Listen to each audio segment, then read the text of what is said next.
Good evening दोस्तों, कैसे हो आप सभी लोग।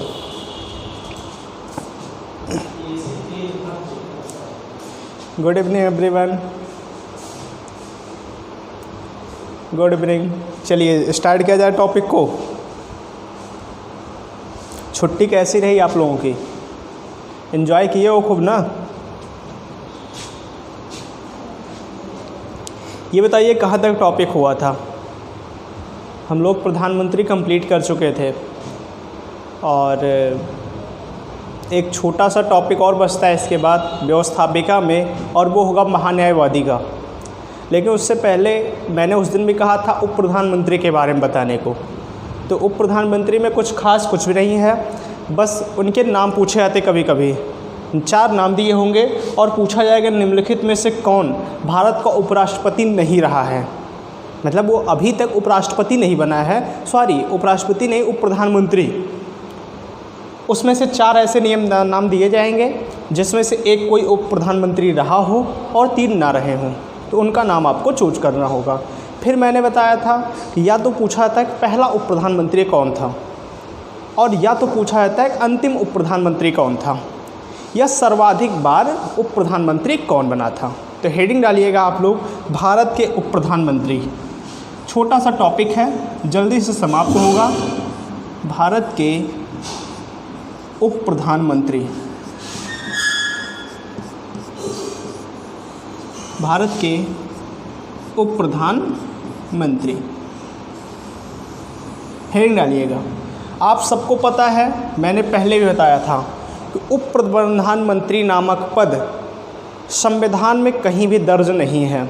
ये कोई संवैधानिक पद नहीं है, यह किसी आर्टिकल में नहीं कहा गया है। उप प्रधानमंत्री की बात पूरे संविधान में कहीं भी लिखी नहीं है, किसी आर्टिकल से संबंधित नहीं है उप प्रधानमंत्री, बस एक पद बनाया गया था। क्यों बनाया गया था? मैंने इस बात को पहले बताया था कि आज़ादी के बाद नेहरू को प्रधानमंत्री बनाया गया।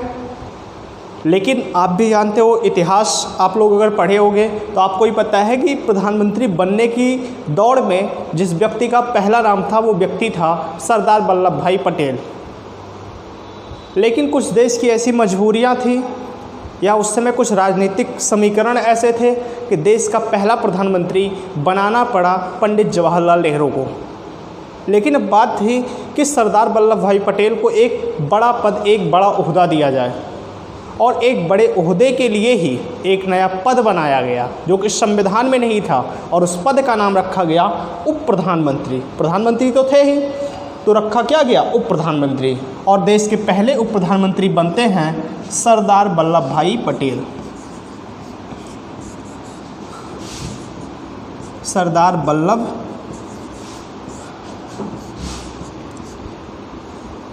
भाई पटेल, सरदार वल्लभ पटेल लिख लेना, नाम तो सबको पता है, सरदार वल्लभ भाई पटेल। ये बनते हैं देश के पहले क्या? उप प्रधानमंत्री। इसके साथ ही गृह मंत्री भी थे, आप सबको पता होगा। तो उप प्रधानमंत्री बनेंगे सबसे पहले कौन? सरदार वल्लभ भाई पटेल।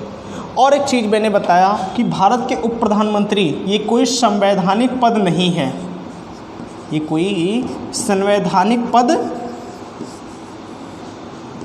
नहीं है। ये बात मैंने एक बात बताई, और फिर बताया कि देश के पहले उप प्रधानमंत्री चुने जाते हैं सरदार वल्लभ भाई पटेल।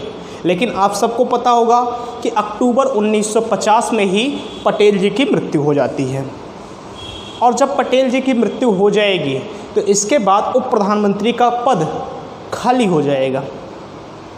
खाली हो जाने का मतलब क्या है? देखो, मैंने अभी बताया कि उप प्रधानमंत्री का कोई वर्क नहीं था, बस एक व्यक्ति विशेष को एक विशेष ओहदा देना था, तो उप प्रधानमंत्री बना दिया गया सरदार वल्लभ भाई पटेल को।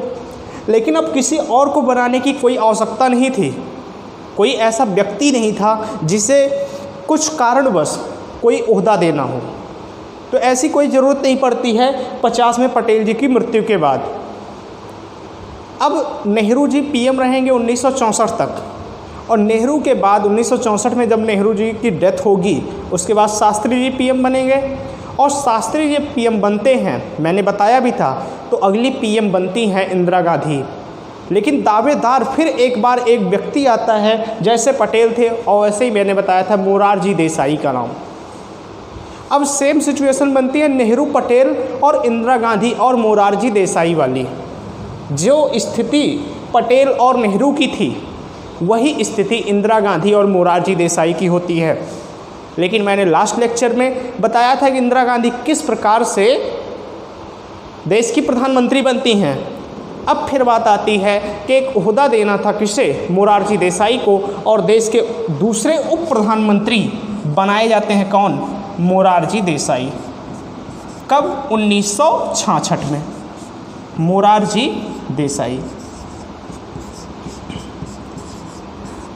अब आपको एक बात दिख रहा होगा कि मोरारजी देसाई ऐसे प्रधानमंत्री हैं जो उप प्रधानमंत्री भी रहे हैं और प्रधानमंत्री भी रहे हैं, जो उप प्रधानमंत्री भी रहे हैं और प्रधानमंत्री भी रहे हैं। क्योंकि 77 में जब जनता पार्टी की सरकार आएगी तो देश के प्रधानमंत्री कौन होंगे, मोरारजी देसाई होंगे। इमरजेंसी के जस्ट बाद मैंने बताया था कि जब चुनाव होगा तो इंदिरा गांधी सहित पूरी कांग्रेस पूरे भारत से साफ़ हो जाती है, पूरा सुपड़ा साफ़ हो जाता है कांग्रेस का।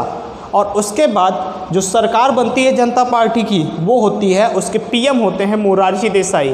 तो देश के दूसरे प्रधानमंत्री बनेंगे कौन, मोरारजी देसाई बनेंगे। तीसरे बनते हैं जगजीवन राम, तीसरे उप प्रधानमंत्री बनेंगे जगजीवन राम।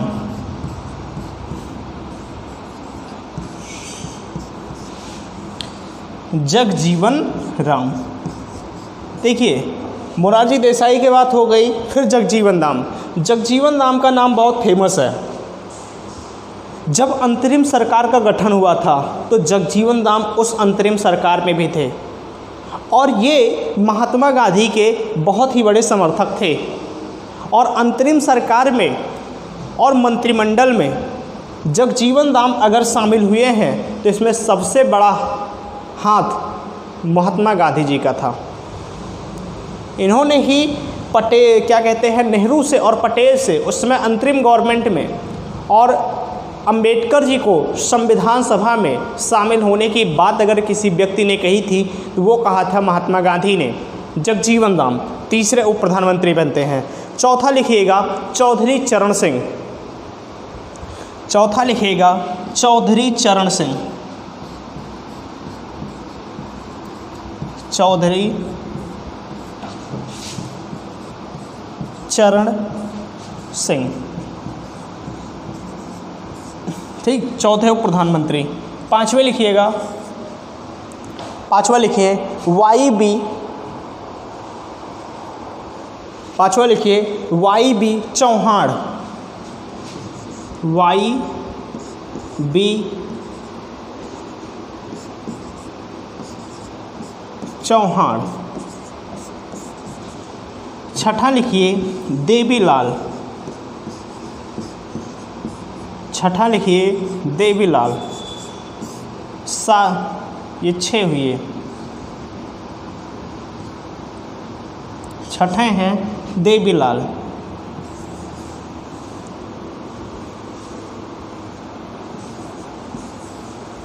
सातवें होंगे पुनः से कौन, देवीलाल।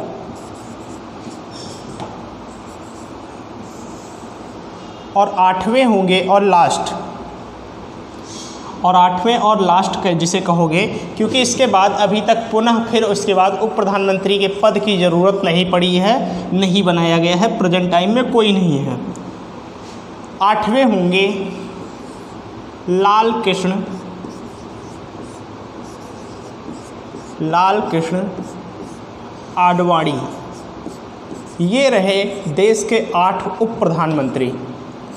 सीधे सीधे इनके नाम पूछे जाते हैं। इनके नाम ज़्यादातर पूछे गए हैं आज तक, जैसे 4 ऑप्शन दिया होता है और पूछा ये जाता है कि निम्नलिखित में से कौन सा व्यक्ति उप प्रधानमंत्री नहीं रहा है। मतलब 3 प्रधानमंत्रियों के नाम मान लीजिए दे दिया गया जवाहरलाल नेहरू, इंदिरा गांधी, मोरारजी देसाई और एक नाम कुछ और दे दिया गया, IK गुजराल। और पूछा गया कि निम्नलिखित में से कौन सा व्यक्ति उप प्रधानमंत्री के पद पर आसीन हुआ था, तो आंसर क्या होगा, मोरारजी देसाई होंगे। यह क्वेश्चन पूछा गया कि निम्नलिखित में से कौन सा व्यक्ति प्रधानमंत्री और उप प्रधानमंत्री दोनों के पद पर आसीन हुआ था, तो उस व्यक्ति का नाम है मोरारजी देसाई। यह पूछा जाता है कि सबसे पहले देश के उप प्रधानमंत्री कौन थे, तो सरदार वल्लभ भाई पटेल थे। अंतिम कौन हुए हैं, तो लाल कृष्ण आडवाणी हुए हैं। सर्वाधिक बार कौन हुए हैं, तो देवीलाल हुए हैं। तो जान लो, नाम जो पूछे जाते हैं, जो आपसे नाम पूछे जाते हैं, पहला नाम तो ये पूछा जाता है, आप सबको पता भी होगा इस बात को, ये बात सबको पता होगा, इनसे क्वेश्चन आता है, इस व्यक्ति से क्वेश्चन आता है। क्यों आता है, क्योंकि ये प्रधानमंत्री और उप प्रधानमंत्री दोनों बना है, मोरारजी देसाई। अगला क्वेश्चन आता है देवीलाल, क्योंकि इन्होंने 2 कार्यकाल लगातार पूरा किया था, 2 कार्यकाल लगातार पूरा किया। तो यदि पूछा गया सर्वाधिक बार उप प्रधानमंत्री कौन बना है, तो उस व्यक्ति का नाम था देवीलाल। और फिर पूछा जाता है कि अंतिम बार उप प्रधानमंत्री की कुर्सी पर आसीन कौन हुआ है, तो उस व्यक्ति का नाम है लाल कृष्ण आडवाणी। बातें क्लियर हैं। और उप प्रधानमंत्री का चैप्टर यहीं पे इतना ही है, बस 10 मिनट का टॉपिक है, 4 लाइन आपको इसमें याद करना है, 3-4 क्वेश्चन बनते हैं इस टॉपिक से। ठीक, इस व्यक्ति का नाम क्लियर है। अगला एक पॉइंट लिखिएगा, एक टॉपिक और छोटा सा लिखिएगा। आज महान्यायवादी हम कंप्लीट कर देंगे इसी लेक्चर में। आर्टिकल 76 पढ़ना है हमें, लेकिन उससे पहले आप हेडिंग डालिएगा, संघ सरकार के मंत्री। एक हेडिंग डालिए, संघ सरकार के मंत्री। हमने प्रधानमंत्री के बारे में बता दिया, लेकिन जो और मंत्री थे उनके बारे में हमने जिक्र नहीं किया है। संघ सरकार के मंत्री,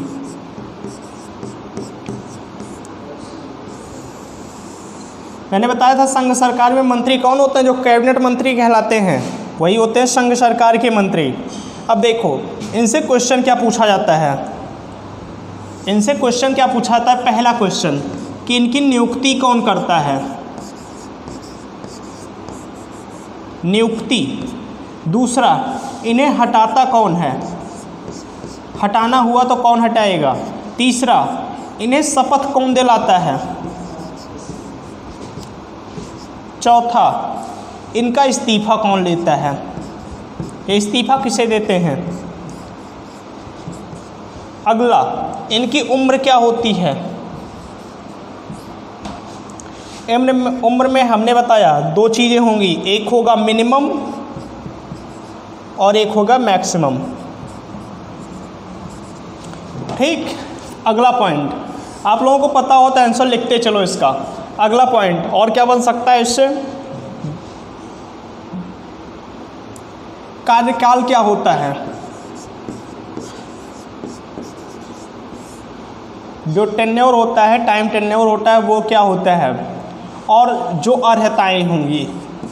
इतने पॉइंट इसमें बनेंगे, अर्हताएं, या फिर हम बात करेंगे योग्यताएं के बारे में। चलिए बताइए, इतने बारों में बताइए, नियुक्ति कौन करता है, नियुक्ति कौन करता है बताइए। संघ सरकार के मंत्रियों की नियुक्ति कौन करता है, तो बिल्कुल करेक्ट है, संघ सरकार के मंत्रियों की नियुक्ति राष्ट्रपति करता है। ठीक, हटाने की पावर भी राष्ट्रपति के पास होती है। शपथ किसके समक्ष लेता है, राष्ट्रपति के समक्ष लेता है। और इस्तीफा किसे देता है, तो वो भी देता है किसे, राष्ट्रपति को। ठीक, लेकिन ये तीनों पॉइंट, जो ये पहले तीनों हैं, 1 पॉइंट, 2 पॉइंट और 3 पॉइंट, ये तीनों पॉइंट ये करता है किसकी सलाह पर, तो करता है ये व्यक्ति, राष्ट्रपति करता है प्रधानमंत्री की सलाह पर। लिखिए, फिर हम समझा रहे हैं बातों को।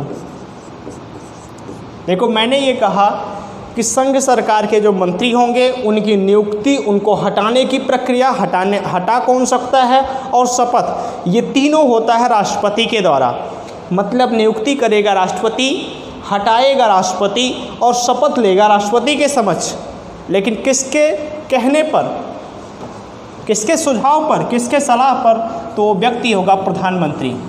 यदि प्रधानमंत्री चाहेगा तो अपने मंत्रिमंडल का विस्तार करेगा, और मंत्रिमंडल का विस्तार का होने का मतलब है कि संघ सरकार में मंत्रियों की संख्या को बढ़ाया जाएगा एक लिमिट तक, जो मैंने आप लोगों को बताया भी था।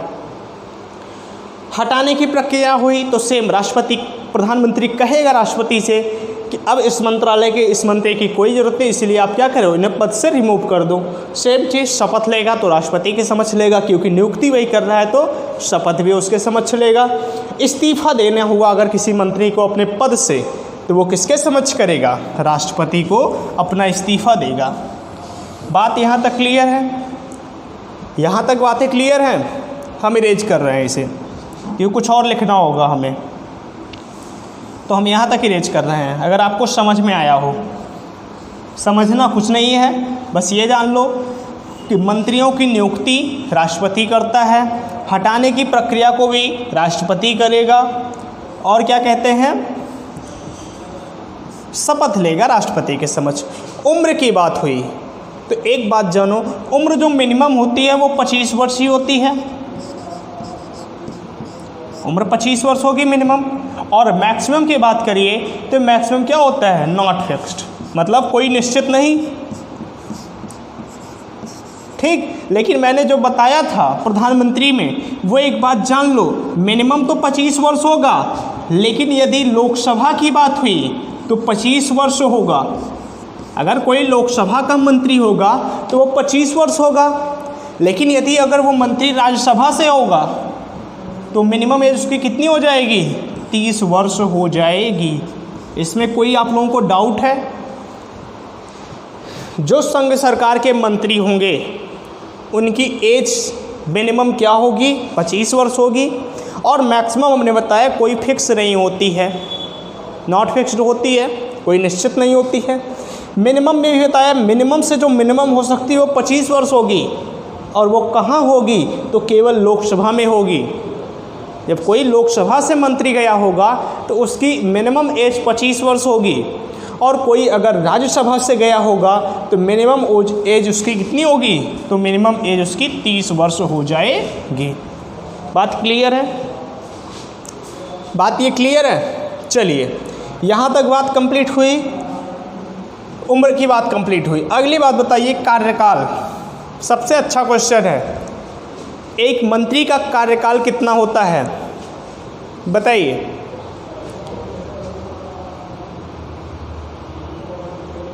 एक मंत्री का कार्यकाल कितना होता है?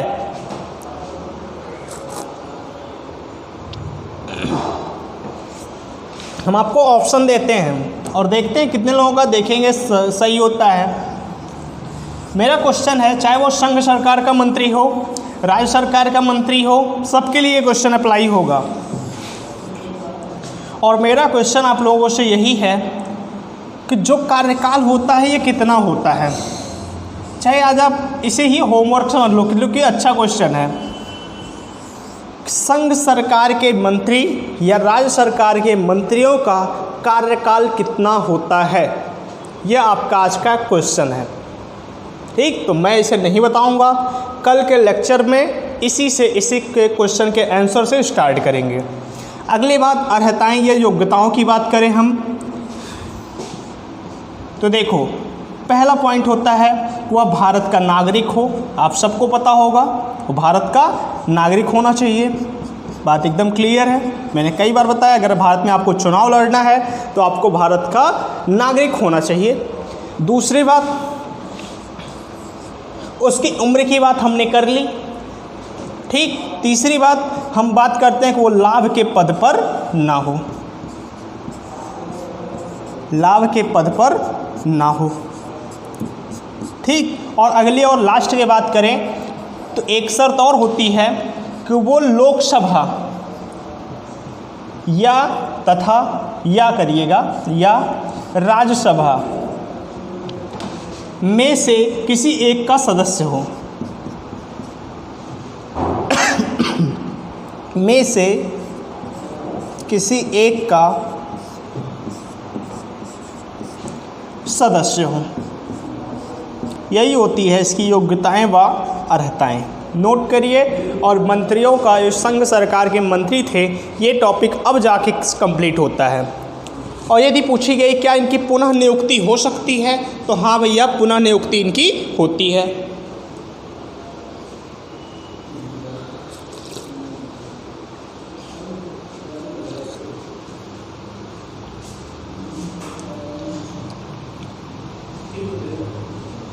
पुनः नियुक्ति अगर पूछा गया तो पुनः नियुक्ति इनकी होती है। लिख लीजिएगा अलाउ।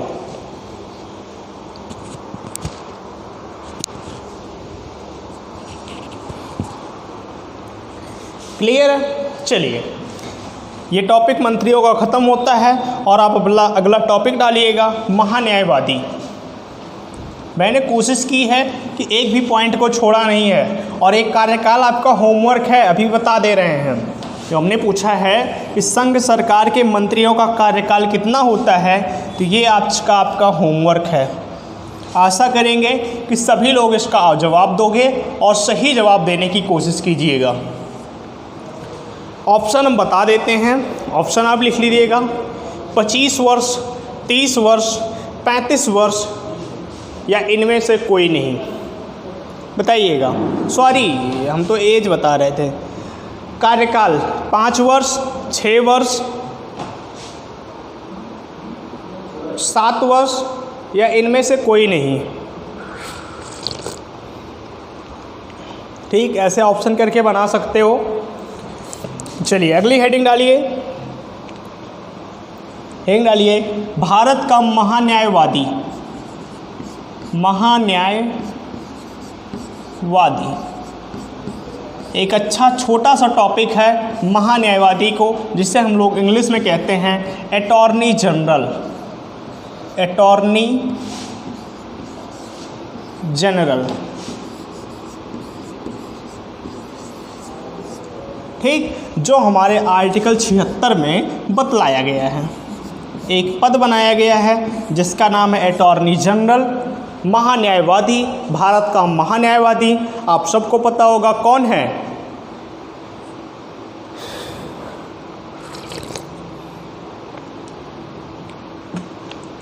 भारत में महान्यायवादी इस समय प्रेजेंट टाइम में कौन है, तो उस व्यक्ति का नाम है के वेणुगोपाल राव। ये प्रेजेंट टाइम की बात कर रहे हैं।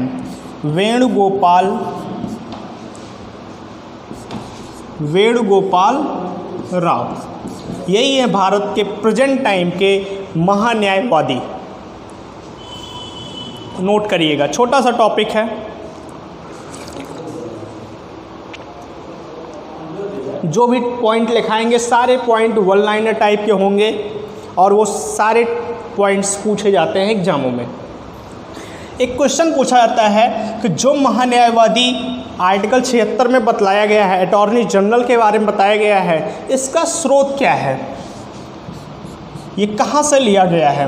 क्या किसी को जानकारी है इस बात की कि जो भारत में महान्यायवादी का पद है, इसका स्रोत क्या है?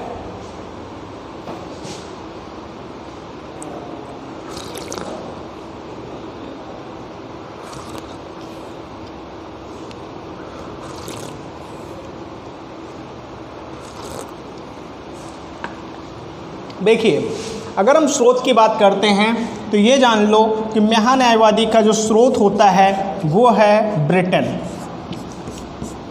वो क्या है? ब्रिटेन है।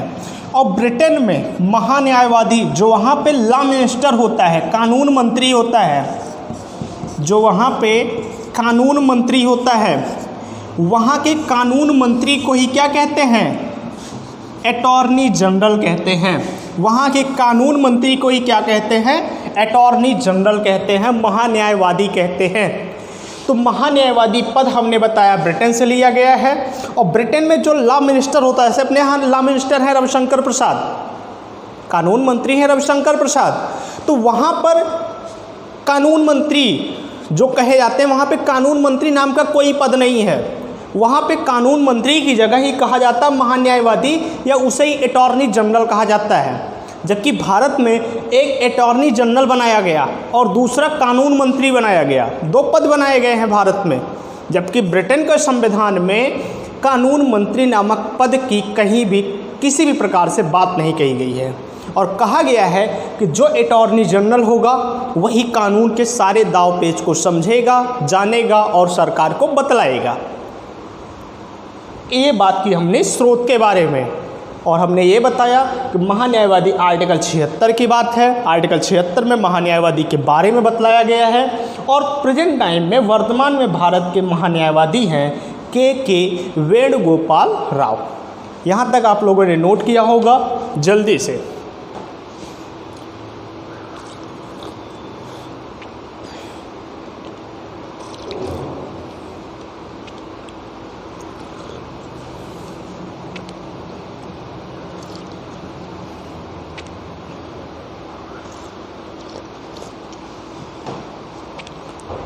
नोट कर लिया यहाँ तक।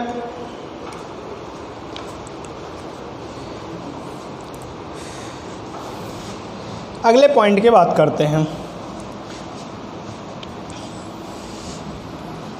महान्यायवादी के बारे में कुछ वन लाइनर चीज़ें, जैसे अभी आपने लिखा मंत्रियों के बारे में या हमने बतलाया था प्रधानमंत्री के बारे में, तो सेम वैसे ही आपको यहाँ भी लिखना है। आप ऐसे एक लाइन खींचिएगा और लाइन में सबसे पहली बात आती है कि नियुक्ति की। नियुक्ति कौन करता है?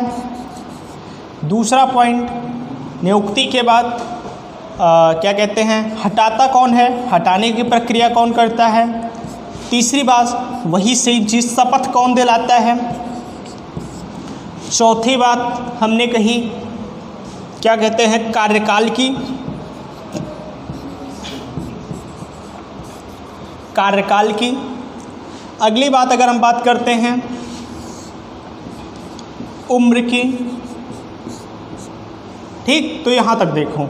पहली बात जानो, अगर आपके दिमाग में ये क्वेश्चन आ रहा होगा कि जब भारत में ऑलरेडी कानून मंत्री बनाए गए हैं तो महान्यायवादी की ज़रूरत क्यों पड़ी, जबकि ब्रिटेन का संविधान जहाँ से हमने इस पद को एडॉप्ट किया था वहाँ तो कोई ज़रूरत नहीं पड़ी थी।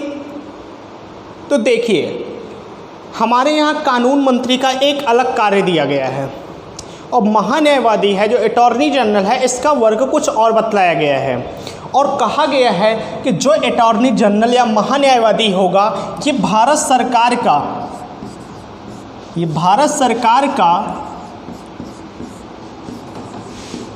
प्रथम या फर्स्ट, जिसे आप कहोगे प्रथम विधि अधिकारी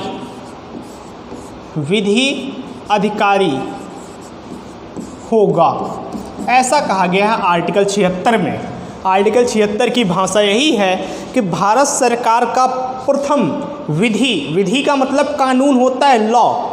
तो भारत सरकार का प्रथम विधि अधिकारी महान्यायवादी होगा, जिसे हम लोग अटॉर्नी जनरल कहते हैं। ऐसा आर्टिकल 76 में लिखा गया है। अब देखो, प्रथम विधि अधिकारी का मतलब क्या हुआ कि मान लीजिए जैसे भारत सरकार के खिलाफ, आप सरकार के खिलाफ, व्यवस्थापिका के खिलाफ, व्यवस्थापिका का प्रमुख कौन है, राष्ट्रपति है। तो यदि आप उसके खिलाफ आप किसी भी प्रकार का मुकदमा करते हो या कोई भी आप क्रिया करते हो, तो जो राष्ट्रपति का, जो कार्यपालिका का, संसद का, भारत सरकार का जो वकील होगा उसे ही कहा गया है महान्यायवादी, उसकी तरफ से केस लड़ेगा। तो ये भारत सरकार का ही प्रथम विधि अधिकारी कहलाता है, यही होता है महान्यायवादी।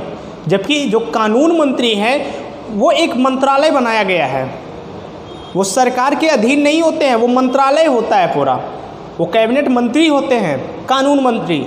लेकिन यहाँ पर महान्यायवादी का जो भी वर्क होता है, जैसे एग्जाम्पल में कि आप राष्ट्रपति पर महाभियोग की प्रक्रिया लगाते हो, मान लीजिए लोकसभा से राष्ट्रपति पर महाभियोग की प्रक्रिया की शुरुआत की जाती है और 14 दिन पूर्व आपको राष्ट्रपति को सूचना देनी होगी कि भैया हम आप पर महाभियोग इम्पीचमेंट की प्रक्रिया को स्टार्ट कर रहे हैं।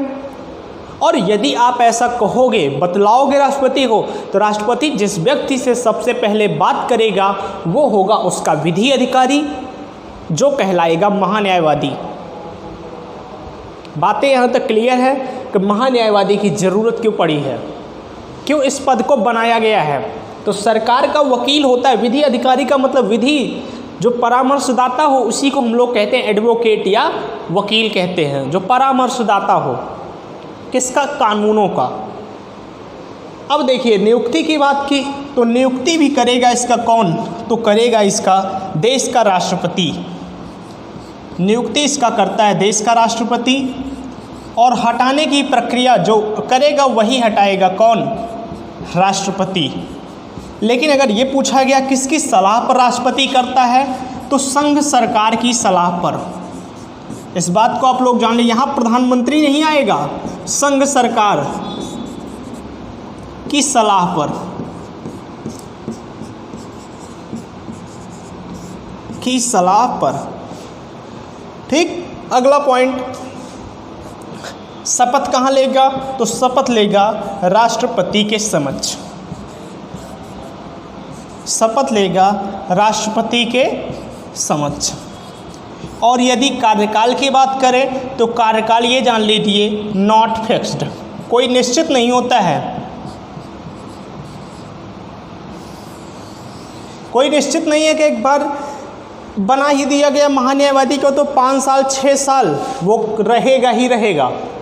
तो एनी टाइम उसे हटाया जा सकता है और एनी टाइम उसे रिमूव किया जा सकता है या अपॉइंट किया जा सकता है। मन किया राष्ट्रपति के, जिसे कहते हैं प्रसाद पर्यंत, तो राष्ट्रपति के प्रसाद पर्यंत मतलब जब तक राष्ट्रपति का आशीर्वाद बना रहे, 10 साल 15 साल 20 साल 25 साल या 2 दिन, तो वो भारत का महान्यायवादी बना रहेगा। यहाँ तक आप लोगों ने नोट किया होगा।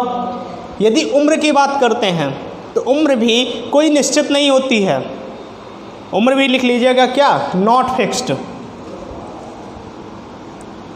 उम्र में भी लिखिएगा नॉट फिक्स्ड। हम यहाँ पे एरो करके लिख दे रहे हैं इसे, उम्र की बात तो लिखिएगा नॉट फिक्स्ड। उम्र भी इसकी निश्चित नहीं होती है, कि कोई निश्चित नहीं है कि इतने उम्र होने के बाद ही आपको महान्यायवादी बनाया जाएगा, ऐसी कोई बात नहीं बतलाई गई है।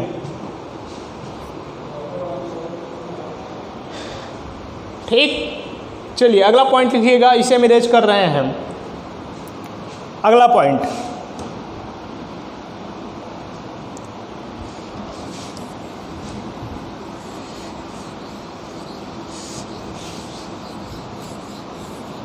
अब एक बात बताओ, आपको खुद ही पता होगा कि यदि नियुक्ति राष्ट्रपति कर रहा है तो इस्तीफा यह किसे देगा, प्रधानमंत्री को। इस्तीफा किसे देगा, ये इस्तीफा देता है ये देश के राष्ट्रपति को। ठीक, अगली चीज, अगला पॉइंट इसमें लिखिएगा, लिखिएगा इसे देश के किसी भी कोर्ट में, किसी भी कोर्ट में, कोर्ट में सुनवाई का अधिकार, सुनवाई का अधिकार प्राप्त है। मतलब समझ रहे हो, जो भारत का महान्यायवादी है, मतलब भारत सरकार का जो है, जो विधि अधिकारी है, ये देश का कोई भी कोर्ट हुआ, जैसे मान लीजिए सुप्रीम कोर्ट से लेकर जो हमारी तहसील स्तर कोर्ट होती है, देश के किसी भी कोर्ट में किसी भी मामले में सुनवाई के दौरान बैठ सकता है भारत का महान्यायवादी। उसे देश के प्रत्येक कोर्ट में, किसी भी प्रकार का कोर्ट हुआ, बस कोर्ट मार्शल को छोड़ दीजिएगा। एक बात जान लो, जो आर्मी कोर्ट होगा वहाँ पर महान्यायवादी की कोई भूमिका नहीं होगी। ठीक, तो बाकी देश के जितने भी कोर्ट होंगे उसे उस कोर्ट में बैठने का अधिकार होता है महान्यायवादी को। अगला पॉइंट लिखिएगा, लिखिएगा महान्यायवादी दोनों सदनों में, महान्यायवादी दोनों सदनों में बैठ सकता है, बैठ सकता है। कहने का मतलब है कि जो देश का महान्यायवादी होगा वो चाहे लोकसभा हुई या राज्यसभा हुई, किसी भी सदन में जाकर बैठ सकता है। कौन? भारत का महान्यायवादी, क्योंकि भारत सरकार का वो विधि अधिकारी होता है, वकील होता है, तो उसे ये हक दिया गया है। भारतीय संविधान के आर्टिकल 76 में उसे ये हक दिया गया है कि आप देश के किसी भी कोर्ट में जा सकते हो, आप दोनों सदनों में से किसी भी सदन में जा सकते हो। इसके अलावा अगला पॉइंट लिखिएगा, दोनों सदनों में केवल बैठ ही नहीं सकता है, दोनों सदनों में सुझाव भी दे सकता है, दोनों सदनों में सुझाव भी दे सकता है, दोनों सदनों को संबोधित भी कर सकता है। ये महान्यायवादी की पावर्स है। देश के किसी भी कोर्ट में सुनवाई का अधिकार है, दोनों सदनों में बैठने का अधिकार है, किसी भी प्रकार का सुझाव देने का अधिकार है और संबोधन करने का अधिकार दिया गया है भारत के महान्यायवादी को। तो ये 2 पॉइंट लिखिएगा। पहला हमने बताया कि सुझाव देने का अधिकार तथा संबोधन करने का अधिकार। अगला पॉइंट लिखिएगा, दोनों सदनों में सुझाव, एक ही लाइन में लिखिएगा, दोनों सदनों में सुझाव तथा संबोधन, दोनों सदनों में सुझाव तथा संबोधन करने का अधिकार, करने का अधिकार। ठीक। और एक जो सबसे इम्पॉर्टेंट होता है, शायद मेरे हिसाब से जो सबसे ज़्यादा पूछा गया है महान्यायवादी से, वो होता है आर्टिकल 88। तो नोट करके इम्पॉर्टेंट डाल लीजिएगा आर्टिकल 88 पे, और अगला इसकी पावर लिखिए। ये सारी पावर की बात कर रहे हैं, मतलब उसके अधिकारों की बात कर रहे हैं कि भारत के महान्यायवादी को क्या क्या राइट्स प्राप्त हैं। तो इस बात को नोट करके लिखना, हम बता दे रहे हैं, इम्पॉर्टेंट लगा लेना चाहे जिस प्रकार से। और लिखिएगा आर्टिकल 88 के तहत, अभी तक कुछ ना याद किए हो तो छोड़ देना, लेकिन इस बात को ज़रूर याद कर लेना। आर्टिकल 88 के तहत, आर्टिकल 88 के तहत महान्यायवादी, महान्यायवादी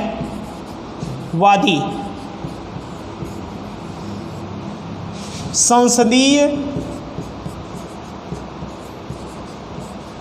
समितियों,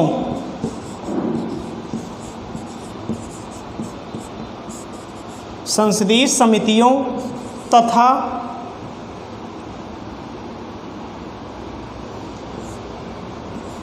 संसदीय समितियों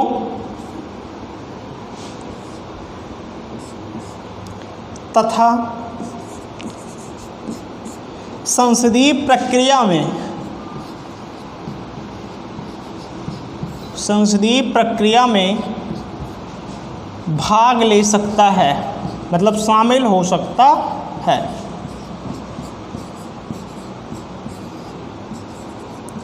ये बतलाया गया है आर्टिकल 88 में, जो बहुत इम्पॉर्टेंट है। क्वेश्चन पूछा जाता है, ऐसे क्वेश्चन आया है, मेरे सामने ही आया है कि निम्नलिखित में से किस आर्टिकल के तहत देश का महान्यायवादी किसी भी संसदीय प्रक्रिया में, जो संसद की प्रक्रिया होगी उस प्रक्रिया में भाग ले सकता है, किस आर्टिकल के तहत भाग लेता है? तो वो मिला है, उसे पावर दी गई है आर्टिकल 88 के तहत। और आर्टिकल 88 में बतलाया गया है कि देश के महान्यायवादी, कोई भी संसदीय प्रक्रिया होती रहेगी, मान लीजिए संसद चल रहा है या किसी संसदीय किसी समिति का गठन किया गया है, समिति की कोई प्रक्रिया चल रही है, कोई मीटिंग चल रही है, तो उस मीटिंग में शामिल हो सकता है देश का महान्यायवादी। ठीक। और 2 पॉइंट आप और लिखिएगा और महान्यायवादी टॉपिक आपका कंप्लीट होता है। और वो पॉइंट है, आप एक लिखिएगा महान्यायवादी किसी भी सदन का सदस्य नहीं होता। ये बात जान लो, 2 पॉइंट आप इस तरह लिखिएगा कि महान्यायवादी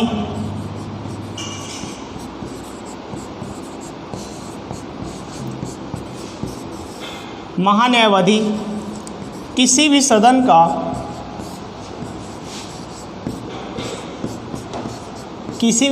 का सदस्य नहीं होता। और लास्ट पॉइंट लिखिएगा कि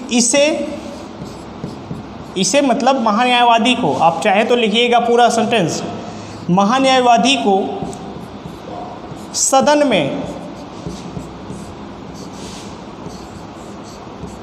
में वोट देने का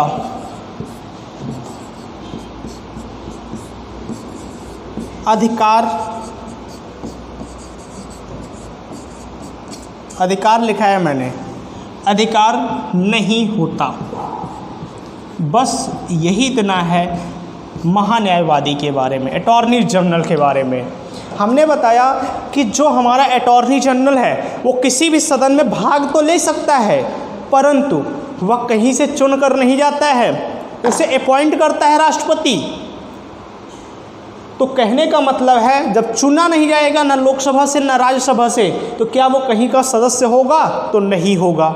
मैंने यही लिखा हुआ है कि महान्यायवादी किसी भी सदन का सदस्य नहीं होता। फिर दूसरा पॉइंट लिखा है मैंने कि जब वो सदस्य नहीं होगा तो यदि बात वोटिंग की आती है, यदि बात मत की आती है, मत देने की, वोट देने की, तो वोट भी नहीं दे सकता है देश का महान्यायवादी।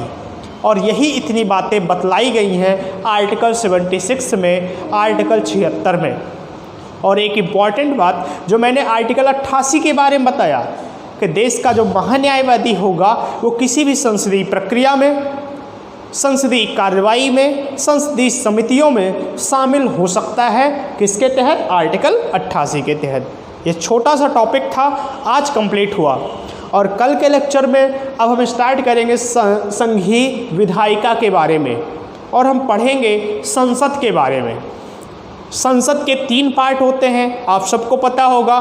तो राष्ट्रपति हम लोग कंप्लीट कर चुके हैं, और हमें अगले 2 पद के बारे में, 2 भागों के बारे में पढ़ना है, जो होगा हमारा लोकसभा और राज्यसभा। तो हम कल के लेक्चर में सेम इसी टाइम पर मिलेंगे। तब तक आप लोग अपना ख्याल रखिए और पढ़ाई करते रहिएगा। Good night, take care.